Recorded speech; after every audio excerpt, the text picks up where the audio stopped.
يعني للأستاذ إسلام وللأستاذة مي، لأنه من قبل الانتخابات كانت في محاولات للتكتل والتحالف فشلت، وبعد النتائج بتاعة المرحلة الأولى كان في اتجاه إلى أنه التحالفات والأحزاب اللي بتشتغل على مشروع الدولة المدنية إنها تتكتل وتتحالف، ويكون في انسحابات على الأقل فيما يخص الفردي، لأنه في القوائم هيبقى صعب جدا.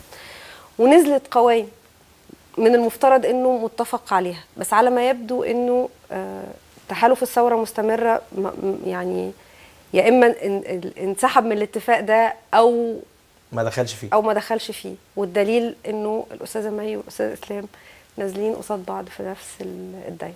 طيب. عن الكتلة وعن التحالف اللي حصل ببساطة يعني ان في بعض مبادرات المجتمع المدني كانت بتحاول ان هي تعمل تنسيق في المقاعد الفردي.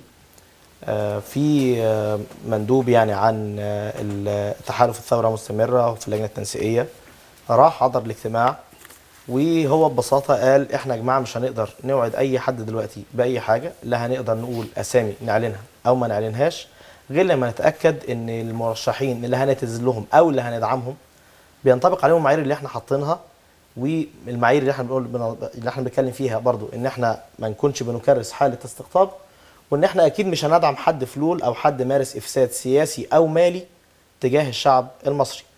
والحقيقه ده لم يتوفر، كان في ناس قاعده على الترابيزه بس ما كانش ينفع ان هو يتم احراجها بالكلام. فقلنا ان احنا هنرد خلال 12 ساعه. اللي كان حاضر كان باشمهندس عماد عطيه، هو ما ردش، ورد بدل منه محمد القصاص، اتصل بالتليفون وقال ان ده مش هينفع. وقلنا للناس، قلنا لهم في عندكم فلان الفلاني ده من فلول الحزب الوطني في قايمة الشرقية، وفلان الفلاني في المنوفية. النهارده الصبح كان معايا الدكتور محمد غنيم، وهو طبعا انا بشكره جدا على شجاعته يعني وجرأته. هو قال بالفعل احنا تحققنا من موضوع المنوفية، ولو لاحظتوا الاعلان بتاع امبارح كويس غير اعلان الايه النهارده. احنا في حل ان احنا ندخل في مغامرات، احنا في الاخر الناس بتدينا اصواتها لان احنا بنعبر عن احلامهم وعن طلعاتهم للمستقبل. انا ما ينفعش ادخل بيها في مجازفه عشان يبقى اسمي ان انا عملت تنسيق.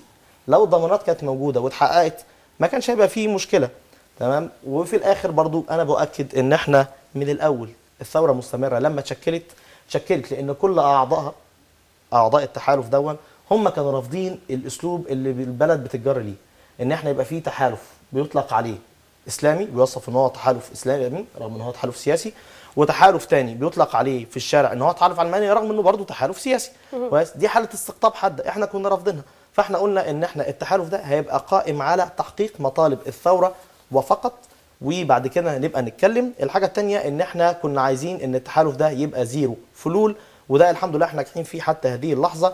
ده السبب اللي خلينا بننزل على 32 قايمه من اصل 46 قايمه، لان احنا مش عايزين نحشد ناس وخلاص، مش عايزين نجمع ناس وخلاص. احنا عايزين الناس اللي احنا بنقول ان احنا بنقدمهم للشعب المصري يكونوا فعلا على قدر المسؤوليه، ويكون عندهم قدر من النزاهه والشرف وتحمل المسؤوليه، ولا يكونوا ملوثين بفساد. ده بسيط، وانا من حق ان انا احافظ على اسمي واحافظ على اصوات الناس اللي بتأتمني على هذا.